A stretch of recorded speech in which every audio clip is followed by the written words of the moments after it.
Hi, this is AJ and welcome to step number 4. The fourth essential step for change and leadership. And of course the fourth free webinar for you. Alright, so you've learned steps 1 through 3, right? What was number 1? Number 1 was to develop your own personal health and energy.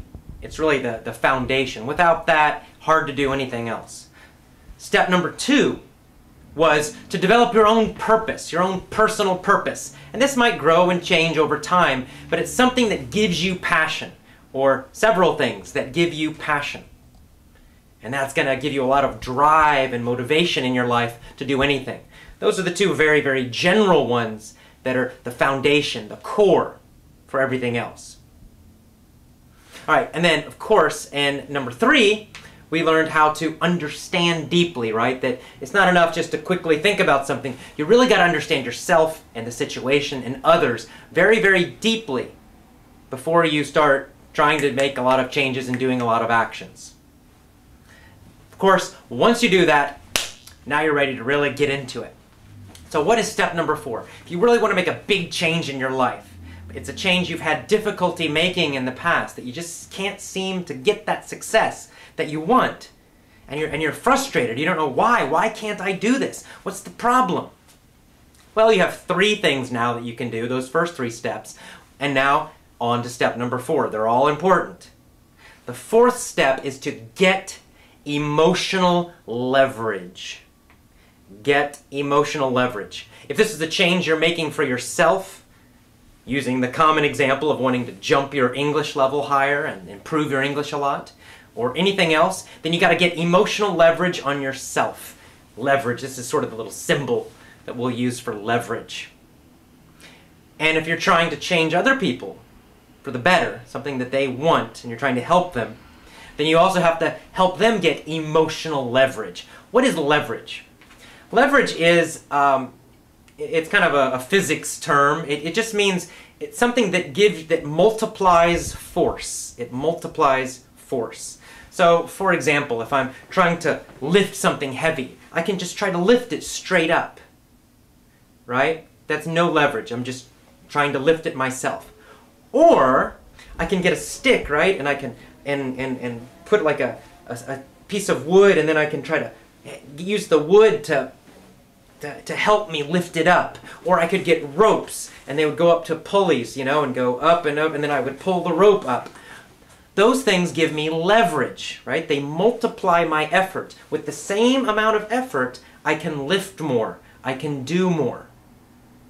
So do you understand the analogy? It's a metaphor.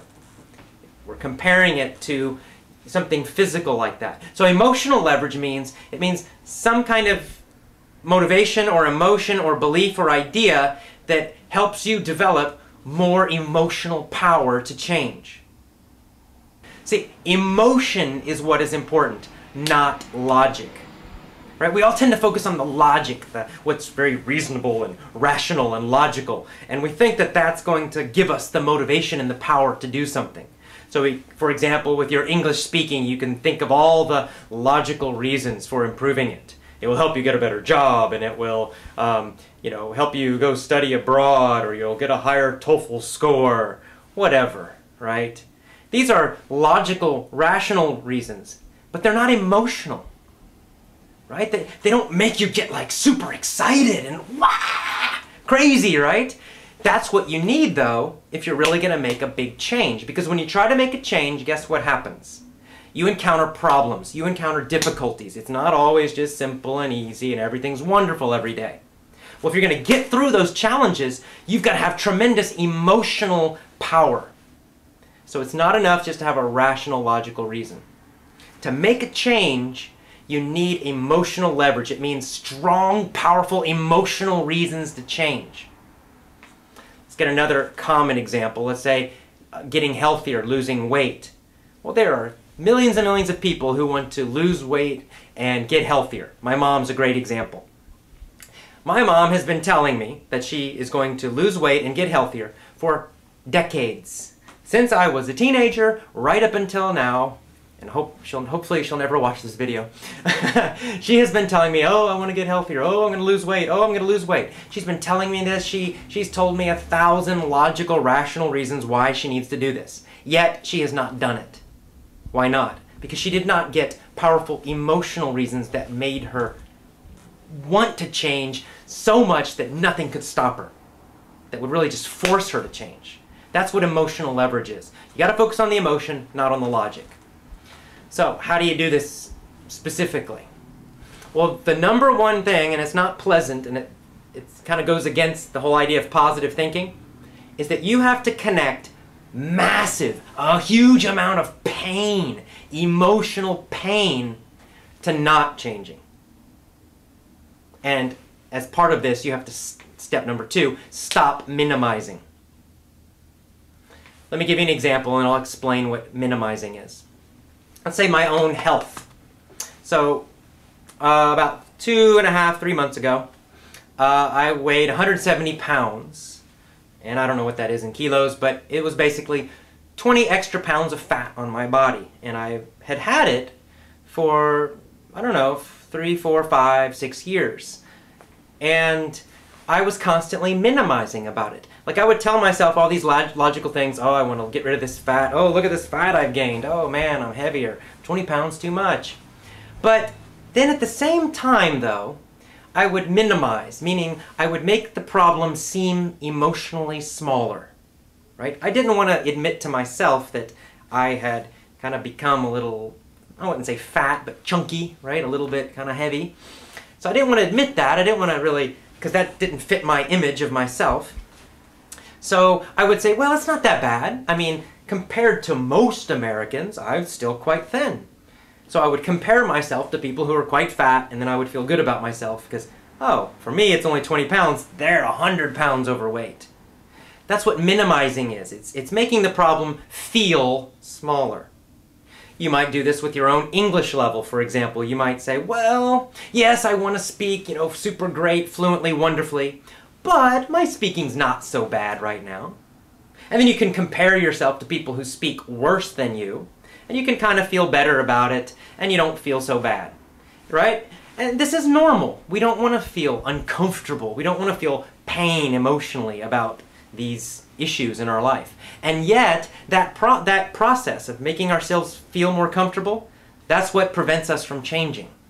See, as long as I felt comfortable with the extra 20 pounds, never would I lose it. I could tell myself all these great reasons why I should, but I never would. So how did I do it? And I've lost about, 15 of them now, so 5 more to go. But how did I start that process? I did the exact opposite. I connected massive, massive, massive pain and discomfort to not changing, right? So what I started doing is I'd get in the mirror and I'd look and I'd have like shirt off and I would like grab the fat and just look down and I would like kind of make it look even bigger, like put my stomach out, and then I would look at it and I would just make myself feel disgusted. I would like, look at this. This isn't me. This is disgusting. And I would imagine that fat just like all in my body, really like slimy and smelly and disgusting, right? And it wasn't a fun process, but this is what I would do. And then I would start imagining like, okay, what if I continue living the way I live, what will I be like in 5 years from now? And then I would imagine myself like with 20 more pounds, even heavier. And then I would think, what about 10 years from now? And I would imagine like 40 or 60 or 80 more pounds. And then I would start imagining all the terrible consequences of that. The less energy and, oh, my students wouldn't respect me. Maybe you would, but I was trying to make more pain in my mind connected to that fat. You see how this works? What you actually want to do is make it worse than it actually is. Attach a massive amount of emotional pain, discomfort, fear, anger, all of those things to not changing, to the current situation.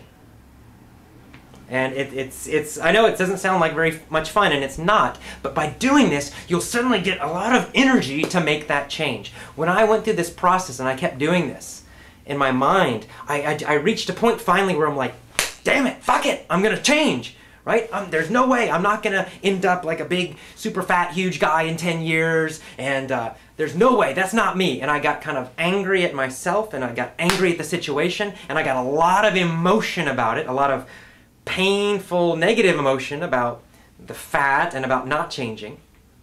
And then the second part of this is, of course, I created a lot of positive emotions about making the change. I started to imagine what I would look like after I made the change. I started imagining having all this tremendous energy, even more energy. And I imagined myself 10 years from now, 20 years from now, 30 years from now, still looking great, feeling fantastic. I imagined myself living a much longer life because I've done this, like being 80, 90 years old and still full of energy, still teaching English. And by doing that, by creating lots and lots of emotion, positive emotion, attached to the change I wanted, and lots of pain and negative emotion attached to not changing, something happened. There was a switch. It's like I just put a switch in my mind, just boom, very quickly. Within just like a week, I started walking every day. And I started walking 2 hours, 3 hours, 4 hours a day. I decided to do this big hike in the mountains of Japan for 30 days. Then I decided I'm going to do 12 marathons in 12 months, a marathon every single month. And I just started making all these goals, and I actually was following my plans and doing what I wanted to do. As a result, burned off the fat.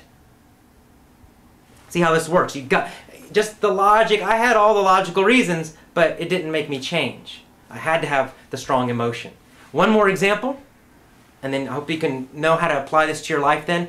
Starting my own business, starting Effortless English and Learn Real English.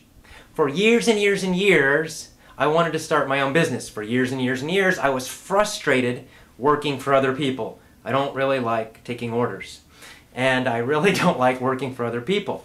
And I complained about it and I bitched about it. Bitching means to complain. So I bitched and bitched and bitched, and I complained constantly. Oh, I don't like my job. Oh, they won't let me teach the way I want to. Complaining for years and years and years. Until finally, I started to do this. I got emotional leverage on myself. I finally decided this is enough. And I really started to focus on the pain of working those jobs. And I multiplied it, I exaggerated it, I focused on it, about how miserable I was having bosses who would not let me teach. And I started thinking about how I was hurting my students because I couldn't teach them the way I knew was best, because I had to follow the rules at my job. So I would, every day, I would imagine myself, I'm harming these students. And I'm not living my own life, and I got myself really upset every day. And it was not fun to be around at that time, but guess what? It finally gave me the emotion I needed to make the change and to start recording my own lessons and starting my own company. So, those are two strong examples. I hope they kind of show you how the process is. You need to do the same thing. Whatever change it is that you want in your life, you have to attach a lot of negative, painful emotion to not changing. Make it terrible and really think about it constantly, all the time, every day, about, oh, if I don't change, oh, it's going to get worse and be terrible, and oh, and I'll be a horrible person and it'll suck, and oh my God, right? And just make that emotion stronger and stronger and stronger. And at the same time, dream a little bit about your goal and think about how wonderful and amazing it'll be when you do make the change. And this emotional leverage it'll change everything. In fact, just this step probably could help you make most of the changes you need to make. I'm going to give you more good stuff that'll help you, develop this even better. But this one is super powerful. So do it.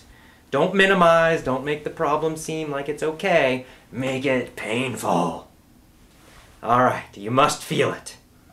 And that is step number 4, webinar number 4. I hope you enjoyed it. Listen to it several times. Listen to the other ones. As you're listening to these, you're also secretly and unconsciously improving your English. So that's our little secret agenda and our little secret mission. But don't think about that. Don't think about the English too much. If you find a new word, learn it, but focus on the ideas and use these ideas, use these steps in your own life. Okay? I will see you again for step number 5.